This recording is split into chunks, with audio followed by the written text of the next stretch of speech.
Okay, we're live, baby. We got to let it breathe just for a moment. Hang tight. Hang on to your shorts, as my dad would tell me when I was being an impatient teenager.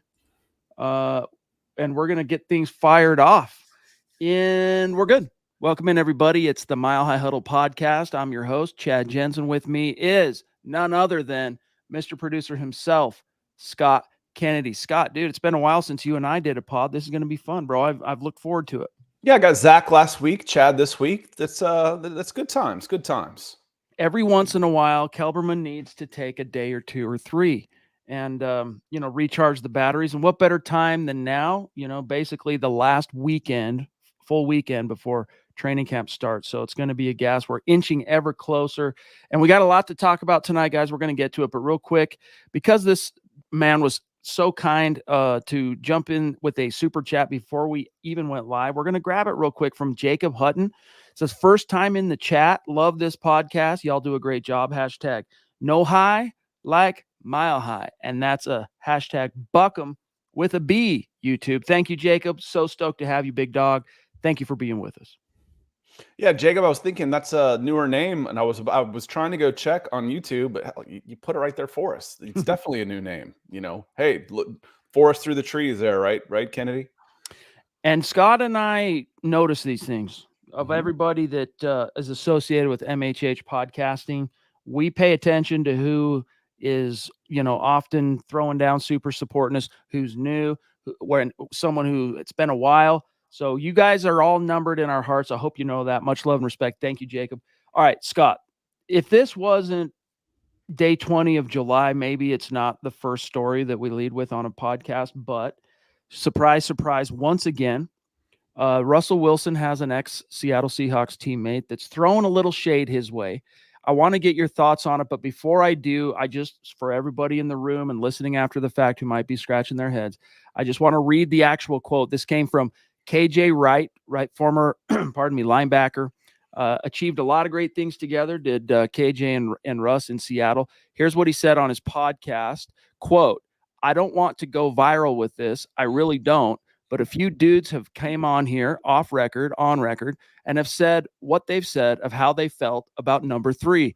When you play this game, when you go through this journey, it's all about the brothers. It's all about the brotherhood. And when it's all said and done, he's got a lot of making up to do. He's got a lot of phone calls to make. A lot of, hey, bro, I should have done better with that." And that's Chad, you froze up on me a little bit. That was the talk of what he was talking about was, and I think we're going to get to this. I'm going to bounce him until I see him moving again, and then we'll get him back in. Thought we had this fixed, but maybe not. Chad said his Mac is in there. I have a feeling he'll be on a Mac tomorrow.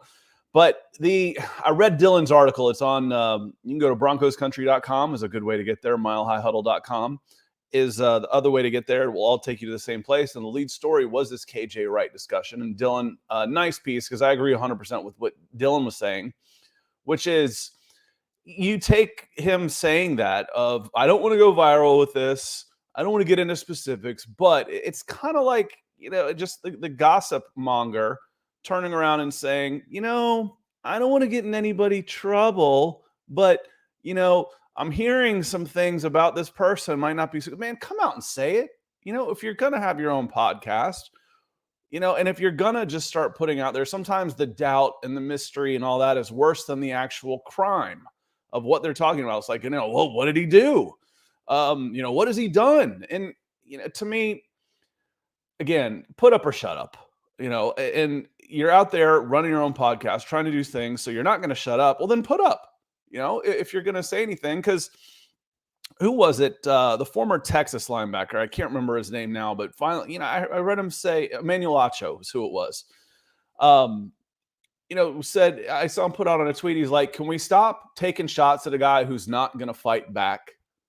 Because it becomes an easy target. Russell Wilson through all of this has taken the high road without a doubt. He has taken the high road without it. He hasn't turned around and said, anything negative about anybody. In fact, usually if someone were to ask him, I'm sure someone probably will, hey, what'd you think of KJ's comments?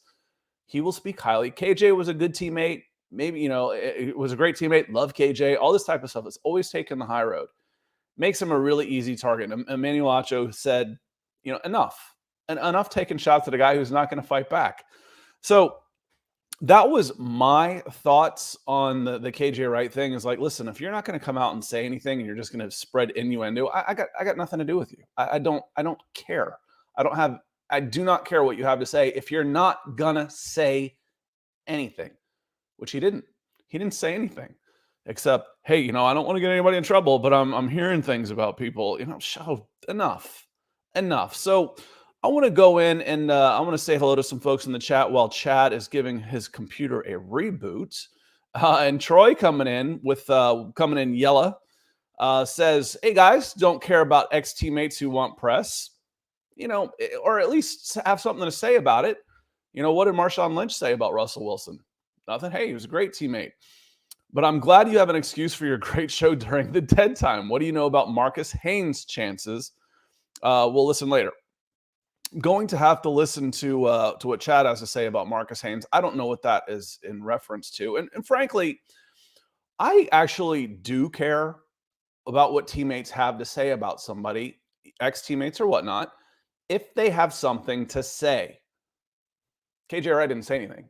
He just spread innuendo. He didn't say anything.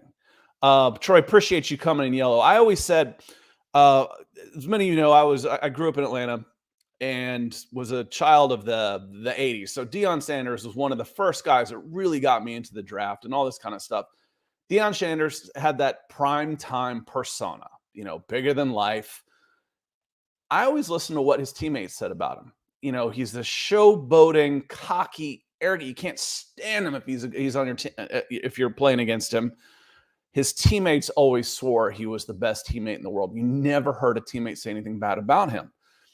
That's what I do care about. Now, if I've got someone coming away and you hear a bunch of people saying a bunch of bad things, I actually do listen to that, but I want to hear them say something. KJ Wright didn't say anything. And Troy, thank you for the super chat, my friend. Helps us keep the light on, helps keep my forehead nice and shiny. David McElrath coming in says, good evening, Broncos country. Chad, Zach, Dylan, and Deacon Scott. I think there's at least 3 of those 4 here, but we'll make sure Zach knows that you have something to say as well. Hashtag 8 days. Is that all it is? It's only 8 days until camp. Hashtag 12 and 5. Calling a shot. David calling a shot on that. Mile Huddle for life. Buckham ×3 and Denver Broncos for life.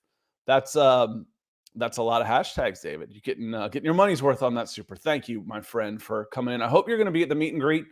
That's not that far away either. We're already through most of the summer here. My kids go back to school in 2 weeks. Feels like we just started here. William Catalano has a post here that I love. He says that dude begged Seattle to bring him back after a year with the Raiders, and they declined it. That should tell you something. That is a hell of a point, William. Is he a little mad? And frankly, what would he have to say? It's a brotherhood. It is a brotherhood that goes beyond just the team. I've almost started thinking of these guys not as a Denver Bronco, not as a Las Vegas Raider, not as a Miami Dolphin, but as NFL players who are assigned to franchises. It's very different from international sports where, these clubs are independent. You're a member of a franchise. It's like, okay, I've got a rivalry with the McDonald's in Denver versus the McDonald's in Colorado Springs. We play softball against those guys and we really want to beat them. Yeah, but you've all got the same boss. You're all members of McDonald's or Walmart or whatever the big corporation is. And whenever someone holds out or makes a move, demands a trade, you almost 100% hear them back one another. If it comes down to money, hey, listen, he's got to take care of his. This is a business. We understand it. That's what the brotherhood is all about.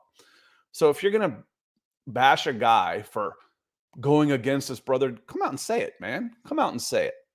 But William, that's a great point. The dude begged to bring him back in Seattle, and they said, we're good. No thanks. Jacob, I want to say thank you again for coming in green with the super chat. Thank you, sir. And he doubled up on that one because then he had his comment first time. Appreciate you being here for sure.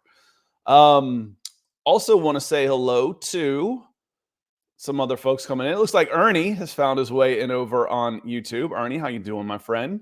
Usually it's you always know it's Ernie because it says Go Broncos Country Only.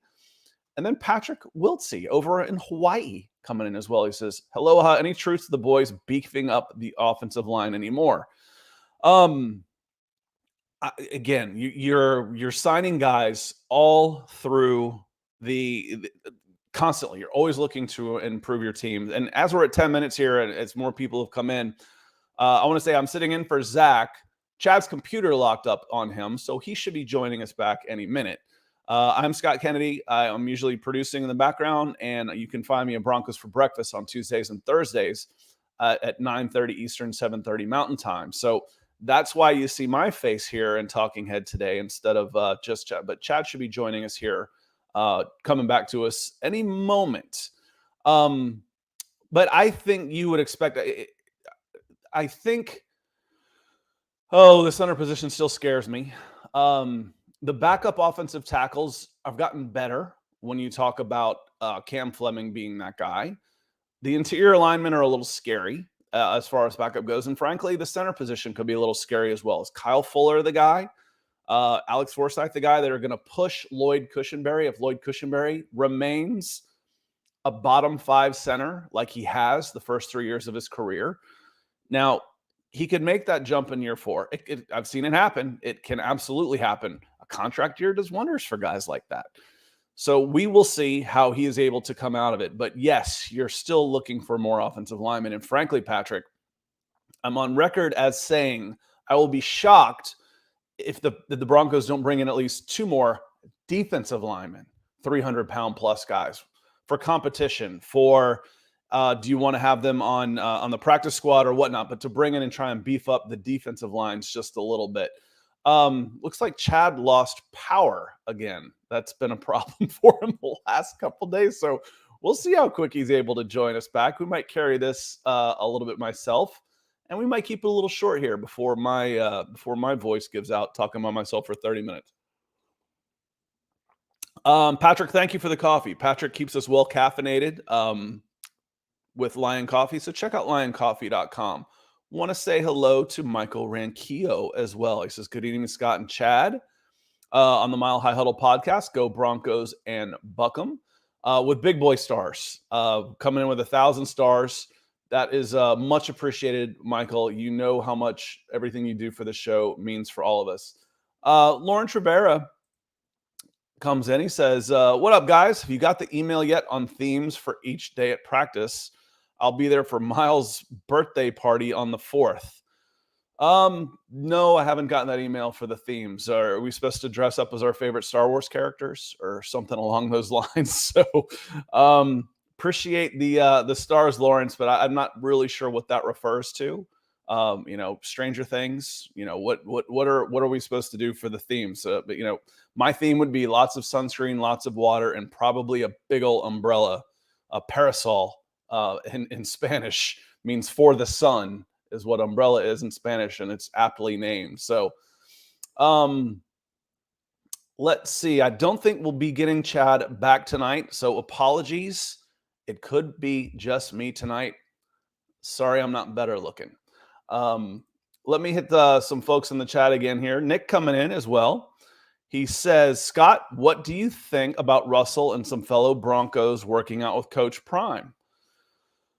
Oh, it's their free time and they're getting some workouts in. I have no problems with it. I think it is great outreach from Deion Sanders to the Denver Broncos community to bring those guys in. My guess would be, call this an educated guess, was Deion Sanders also had a summer camp, a prospect camp going at the same time.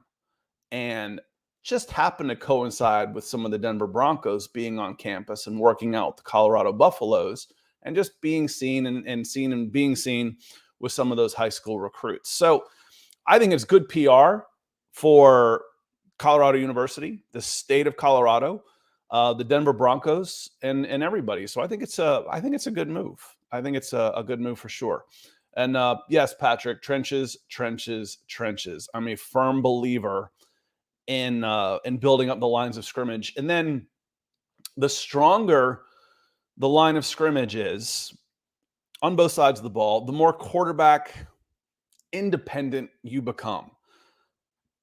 I think we'd all like to see a team the way the San Francisco 49ers. Wouldn't it be nice to see two quarterbacks go down and you can still make a nice run into the playoffs with a rookie third stringer because the team that you've built around him is so strong? I think that is a great way of building a team.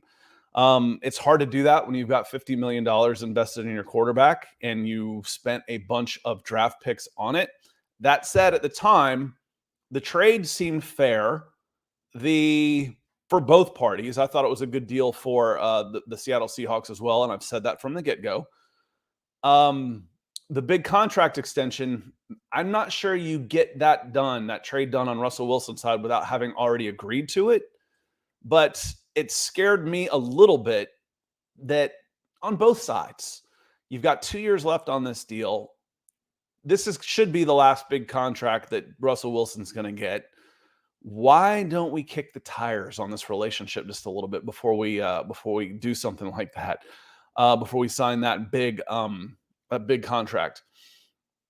Here is a good question from Heath Holmes, and then I'm going to say hello to some more folks that are coming in with supers, including Chad Jensen.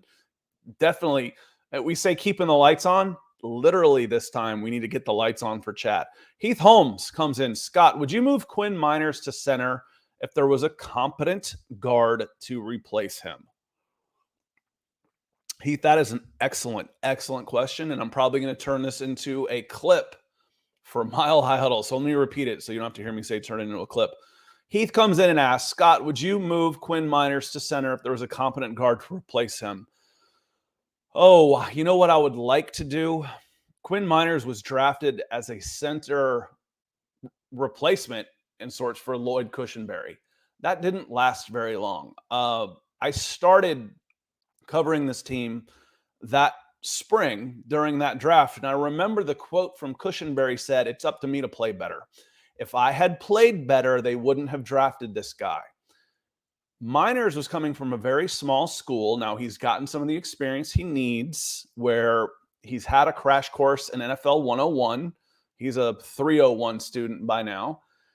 That the move to center might not be too overwhelming for him, but it was at the time. And he was much better off in a simpler position where it's just put guy in front of me and destroy. That's what he needed to do. Could he move back to center? Maybe.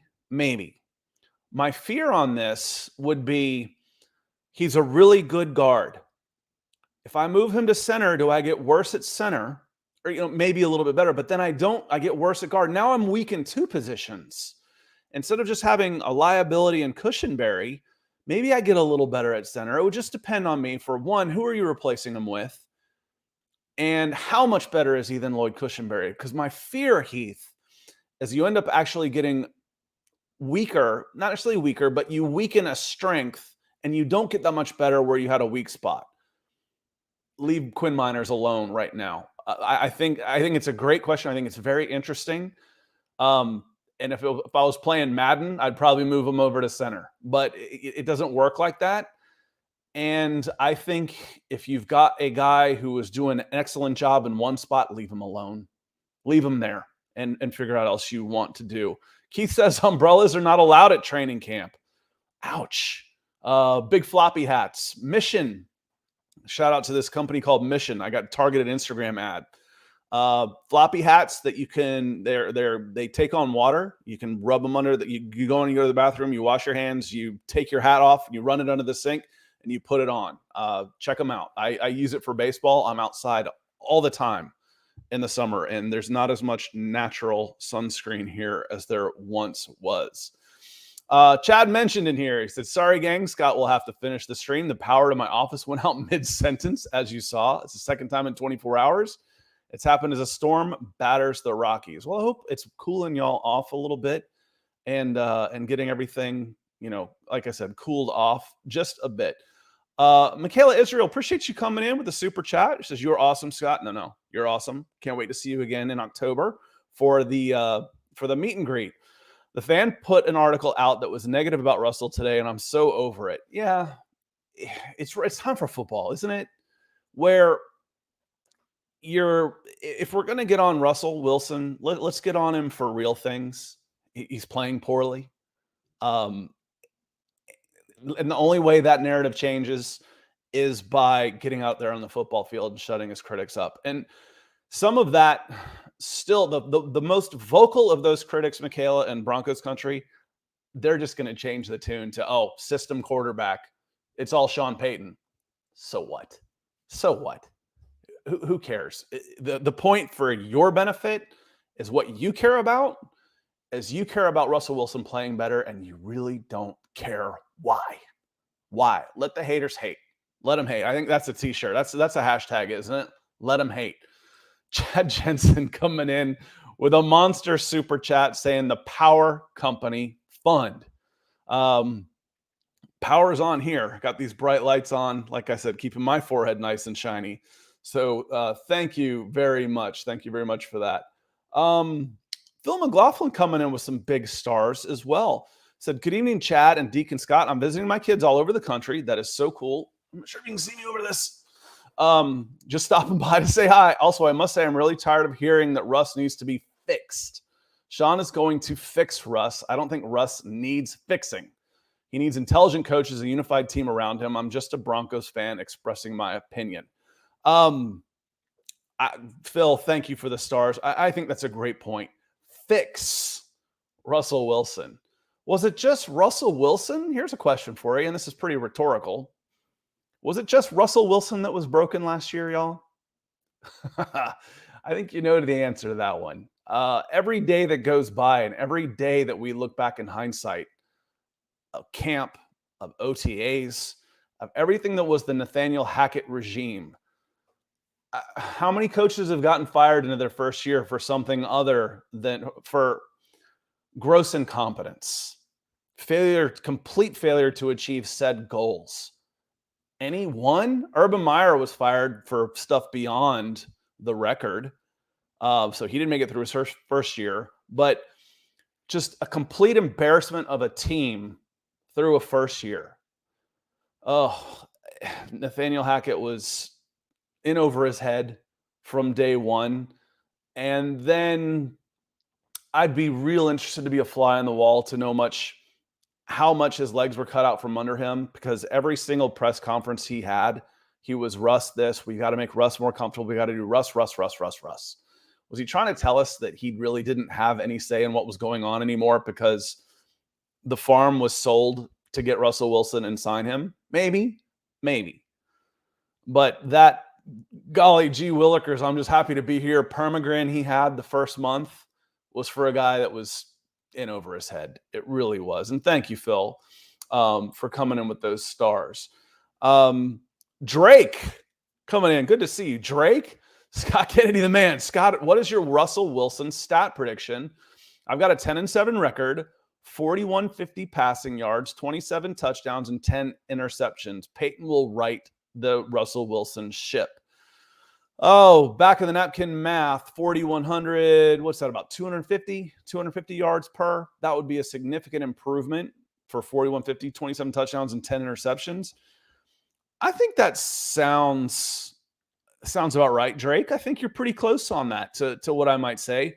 So let me whip out a calculator, because 250 times 17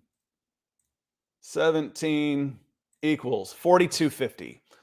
So we're within shouting distance of one another. I'll say 4,250 because I think 250 yards per game, touchdown every other game. You hope that number goes up, but I think 27 touchdowns would be more than the Broncos have had in passing touchdowns in a while. And if you can keep that to nearly a 3-1, now watch the fumbles too. So let's throw the fumbles in there. If you can keep 2 or 3 fumbles and you're at 12 to 13 turnovers, and you're still a better than 2-1 touchdown to turnover ratio with 4,200 yards, this is a playoff team. I actually think, Drake, if those latter numbers are close, and we're pretty close on our prediction on there, I think that's fair. I think your record's better than 10-7. I think it is. I think it's better than 10-7. I think you're looking at 11-6 at that point. So I might hedge a little bit and maybe come under now that I'm talking myself out of this and say, how about an even 4,000 yards, 22 touchdowns against 13 turnovers total in there, somewhere in there. So maybe just a little bit less than you have up there, Drake. And thank you for that, sir. Jeff Noyes coming in with a super chat says the Power Company Fund. Well, thank you, sir. Appreciate you coming in with that. Literally, I mean, it's almost like Chad believes in this mantra of, speaking it into existence. I'm superstitious as heck. Don't get me wrong. But as negative as I am about things, I'm glad that all the negative things I think don't come into fruition. But he's always talking about keeping the lights on. And now, thanks, Jeff, for helping to keep the lights on. Well, the lights are off. The lights are off, y'all. So thank you so much, Jeff. Gary Palmer, GLP, says, thanks for holding down the fort. Yeah, I wasn't expecting to come in here and do a solo show, but hey, we can do that. With your help, we can absolutely do that. We can start talking about, we're pushing 30 minutes here. We probably won't go too long, but there's all kinds of things we can talk about beyond Russell Wilson haters. I'm interested in a lot of y'all. Nick and I hit on them, but a lot of y'all don't watch us in the mornings. It's different schedules, and that's fine. But we can talk about some camp. We can talk about some camp battles, interesting rookies, all of that type of stuff. Lawrence came back in to help explain the camps. It's 28th is the first day of camp, 29th is the helmet celebration day, 31st is full day of pads, first surprise and delight day, 4th is Miles' birthday party. 4th, Miles. I don't know what this means, dude. 5th football Saturday, 8th Jake Plummer Day, 9th Ed McCaffrey Day, 15th Randy Gradishar Day, 16th is Alumni Day, 17th is alternate helmet celebration. Okay, that's a lot going on for each of those camp days. For me, camp's about getting better, dude. So I don't know what the specific days are. Again, you might not want to show up in your Chewbacca outfit for Star Wars Day because it's going to be a little too hot for that. I might want to go out as Desert Day and keep something on my head and plenty of water. Chase says, great answers on Meinerz. Thank you, sir. Appreciate you, Chase. Todd says, I'm going to go out on a limb. I don't think there's almost no chance Russ will play as bad as last year. No. It's, after the 2021 season, one of the things I was adamant about saying, Todd, in Broncos country was that this team shouldn't be boring anymore. With Nathaniel Hackett coming in and Russell Wilson, they should be taking more chances on offense. We'll probably see more chances on defense. You might give up a few more points, but you should score more points. And it should be, boy, was I wrong about that. It was dreadful. Absolutely dreadful to watch on offense. I've never seen an NFL team look so disorganized, and I've watched some bad football in my ears. That said, you should be careful when you say it. It can't get any worse. It really can't. I cannot fathom an offense with a 9-time Pro Bowler at quarterback looking worse in the NFL than the Broncos did last year. I just can't. Not with the personnel they had. I cannot picture it even being possible. It's got to get better because it really, really can't get any worse. Let me see here wanted to hit Alonzo Gonzalez coming in with a super chat as well. Best Broncos podcast by far. Thanks for keeping me entertained during work. Thank you, Alonzo. When you say best, there's a lot of podcasts on the Mile High Huddle podcast group. A little bit for everybody. The Friday nights, a different Saturday night crew, the morning crew with me and Nick. And then the Sunday, Tuesday, Thursday flagship show, Mile High Huddle. I'm honored that y'all are here with me and not everybody's tuned out. And I can help be part of Broncos country with y'all. This is the 3rd year I've been doing this with y'all, and looking forward to getting back out to the meet and greet in October and meeting some more of you in person. Couple more. Here we go. And this is what Lonnie Delvecchio says. When I said, think Phil is the one that said, I don't think Russell Wilson needs to be fixed. That was the key word in quotes, fixed. Because Russell Wilson wasn't the only problem. Let's fix some of the things around Russell Wilson, and maybe Russell Wilson ain't broke. Lonnie says it wasn't just Russell Wilson being broken, it was the offense altogether. Russell Wilson is an excellent quarterback. We saw that in Seattle. Yes, I am a 12. Okay, a Seattle fan. Okay, cool. I represent Russell Wilson until this year. I'm sort of scared because he's going to bounce back hard in Boise, and Shea looking awesome. I'm not sure who Shea is. If that was Sean Payton, maybe that's who it was. But yeah, thank you, Lonnie. And coming in as a 12 as a Seattle fan, Lonnie, there's been some sack dances by Seattle fans, which totally understandable. It really is. But the narrative I just can't get behind is, what did you expect from Russell Wilson? We told you he was in decline. No. Russell Wilson's worst year, if you drop 10% from his worst ever year, it would have been 3 times better than what he was last year in the way this offense played. So you can have a decline. This wasn't a decline. This was 10 steps backwards and being buried under 6 feet of crap. That was what Russell Wilson and this offense was last year. He's not that far gone that he can't play the game anymore. We saw him immediately improve as soon as Nathaniel Hackett was gone, at least to adequate level. Now, do I think you're ever going to get value for what you paid for him, for what his contract is worth? No, I don't. I think that ship has sailed. I really do. Do I think he can be much better than he was last year and still be a plus quarterback in this league? Yes, I do. Yes, I do. But I don't think he's going to be a 2 first round, 2 second round, and a third or whatever else was thrown in there, plus a couple of players, plus a $50 million a year contract. I don't think he's going to be that guy. That's a top 5 quarterback. And I think that ship has sailed on Russell Wilson. There's too many good quarterbacks in the league for him to be a top 5 guy right now. Let me see. I want to hit a couple more of the chats in here. Let me see. And as we scroll down, let me get down to the super that just came in from PJ Rivas. He says, do you think last year was the worst season ever? Been a Bronco fan since the 90s, and last season was rock bottom, in my opinion. You rock, by the way, Buckham. Well, thank you, PJ. I don't know the Broncos' history well enough. I would think it was one of those where it wasn't just bad. There was no light at the end of the tunnel. Normally you can see, okay, expectations were high and you were bad. That's really bad. When you're rebuilding and you're like, okay, we're going to suck, but hey, we're tanking for Caleb Williams. Then it's okay. You understand, hey, we are bad.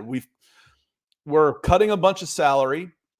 We're carrying $100 million in dead cap money. We've traded off all of our veterans to pick up draft picks to rebuild. And you go 1-15. It's understandable. You're rewarded for losing in this league. So let's lose. And if we're going to lose, let's lose big. Last year, PJ, to your point, was, man, there wasn't even any reward for losing because you didn't have your first round pick anymore. And with the expectations going in, you had Broncos veterans talking, we expect to make a playoff run. This is a Super Bowl or bust team. And then to come out and just become literally a laughing stock. It would be hard pressed to have a worse season than in Denver Broncos history. I think that's a pretty good shout. I really do. Gary Palmer coming in says the only saving grace of last year is nobody will argue that coaching is the most important part of a good team. The argument becomes, because Nick and I have gone back on this several times, because I really, really took issue with people who were saying, oh, you can't give up a first round pick for Sean Payton. That's too much. After the train wreck that we just watched. But the thing is, I don't think you never expect to hire a coach that's going to be that bad. If you could have if you'd have Nathaniel Hackett and a first round pick, or you could have Sean Payton, that's a pretty easy choice, right? All the draft picks in the world won't make the Nathaniel Hackett's team any better. But a first round pick, and Zach and Chad have the t-shirt and the MHHmerch.com store, coaching. The coach and his staff should make all 53 guys better. That first round pick that was, I don't remember who the Dolphins ended up taking with that. It was a Dolphins pick. It was traded to the Saints. The Saints, I don't remember who they took, but it was in the 20s. Or Sean Payton. Come on now. That one was easy. To be able to get a guy that has the track record that he did, one of the best coaches of this generation, and still relatively young for this profession, when you figure there's guys in their 70s still out there, for a first round pick, that was an easy choice, Gary. And there will be still some people that argue that are huge draft nicks that say, that franchise quarterback is still the most important part. And you'd like to think that nobody will be as incompetent as a staff as the Broncos had last year. But if you are that incompetent, then I don't care who your quarterback is. Gary, I'm with you on that one. Keith asked a question because I said, I don't think that I believe Russell Wilson's going to be a top 5 quarterback in this league anymore.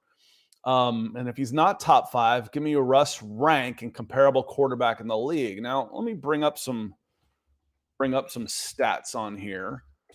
But again, it's funny. One of the names that sprung to mind for me right away was Geno Smith for some reason. He had a great year last year, but Geno probably played a little bit over his head, but he finished 8th in total yards. In rating, if I take a look at everybody, Geno Smith was 5th. So that would technically be a top 5 guy. Jimmy Garoppolo, of all folks, was 3rd in quarterback rating. Let me sort by ESPN's QBR, and you got Patrick Mahomes, Josh Allen, Tua Tagovailoa, Jalen Hurts, and Jared Goff played as a top 5 guy last year. Daniel Jones, Geno Smith, Jacoby Brissett, Lamar Jackson, and Joe Burrow, with 11 being Justin Herbert, 12 being Dak Prescott. Any of those guys, do you think Russell Wilson's going to play above without a doubt next year? Maybe. But I think 11 or 12, somewhere in that neighborhood is what you're shooting for. That Dak Prescott, Derek Carr, Trevor Lawrence, Jimmy G mold right there. 10 to 12, I think, is what you're hoping for, Keith. So if you get 10 to 12 out of Russell Wilson next year, you're a playoff team. I believe that. You're absolutely a playoff team.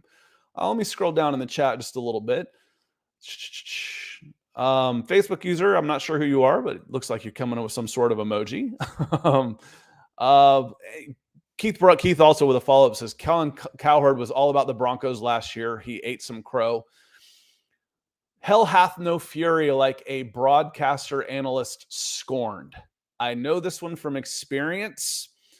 When you make predictions and then you look foolish, you stay angry at those that made you foolish. So if Colin Cowherd was on the Denver Broncos bandwagon last year, they might not have a bigger critic than Colin Cowherd this year until they turn it around. I know that one from experience because you're like, man, you guys made me look like an idiot. Now I'm pissed because at the end of the day, who do I root for on Sundays? I root for me. If I say a team's going to be good, I want them to be a good. If I say this is who you should take, that's who I want you to take. If I say that player is going to be the best player at his position, I want him to be the best player at his position. I don't care who he's playing for. Because at the end of the day, I root for this guy right here. Jack coming in. Welcome in, Jack. Good to see you. Says Broncos fan since 94. The Shannon years were awesome running back in those days. TD Hall of Famer, 6th round pick out of Georgia. TD scored lots of TDs. Terrell Davis was a great story at Georgia where the Georgia Bulldogs were running back U in the argument for running back U. Auburn was one of those teams for a long time. I think Alabama over the last 20 years has really taken a hold of that.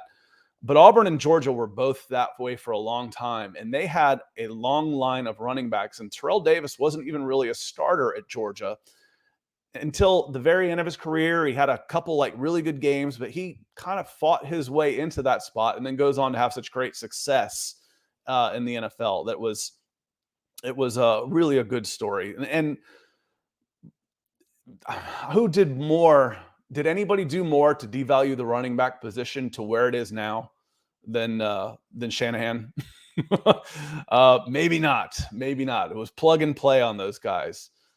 Dylan coming in. Appreciate everything you do for us, Dylan, to help keep the chat reasonable while we're doing some other stuff here, especially me tonight. So there were a ton of things that went wrong last season, and Russ contributed his fair share. Absolutely. No one's, again, to say that he's broken is one thing. To say that he was, I think what Dr. Van Nostrand says, there's no pretending Russ was trash last year. Yeah, he was. He was terrible last year. And I think how much of that was his own doing, I would really like to know. We're crafting an offense around Russell Wilson with Russell Wilson. What? Quarterbacks need to be coached. They're not offensive coordinators. That the stuff you started hearing about, Russell Wilson in his own office, and he's helping to design plays and this, that's insanity. You don't reinvent this game. You just don't. You can start calling inside linebackers, off-ball linebackers, and calling draft picks, draft capital, and changing the names of everything. It's still the same damn game. It's still pretty much, I need to line up and beat the guy in front of me. And there was a lot last year that just defied belief. It really did. Russ was trash last year. Yes, he was. Yes, he was. Unless there's any burning desires here, we're at 41 minutes. We're probably going to cut it. I say we. That's all of us. Are going to cut it here short pretty quickly. But Jack says, when I was talking running back between Auburn and Georgia, there's a long line in the 80s and 90s of running backs that came out of both of those schools.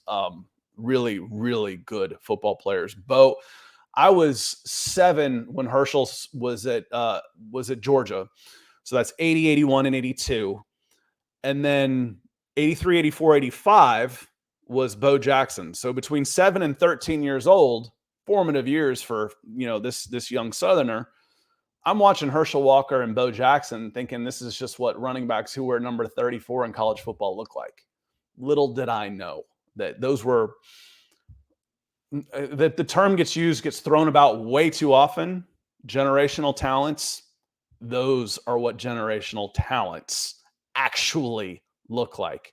They're not 4 of them every single year. Those aren't generational. Let me see. I think we're about out of here. I think it looks like there's some folks getting a little testy in here. So I think Dylan's probably taking care of that. So I want to say good night to everybody. I want to thank you for sticking with me and being here and then helping me keep the show going. I hope you enjoyed what some of the things I had to say. If you have any questions, hit up the chat afterwards, especially on YouTube. I always search through for any questions. I may have said something. I may have misspoke. Call me out on it. Or if there's something you disagree with, call me out on that. If I said something but didn't have enough time to back up what I was thinking, I do in writing. I love answering that and communicating on YouTube. So follow up with the chat. Thomas Hall will be back tomorrow morning at 9 a.m. Eastern, 7 Mountain with the Legends of Mile High podcast. Check it out tomorrow. On that note, want to thank Chad and Zach for having me. I'm glad I was able to stick it out. I want to thank everybody for coming in tonight with the super chats and the support. Such a big help. Jack says, let's talk 80s and 90s football. I'll tell you what, Jack, I'm a lot better with 80s and 90s football than I am with 2010s football. That's for sure. So I can go back 80s and 90s pretty well. Dylan, thank you for your support, my friend. He says, thanks for keeping the stream going. Glad I could help. I'd planned on being here anyway. Just ended up being a solo show. For that, I apologize to those of you who didn't want to listen to me, but thanks to those of you that did. On that note, it's Thursday night, so as far as I'm concerned, the weekend is here. Have a great weekend, everybody. Thanks for being with me tonight.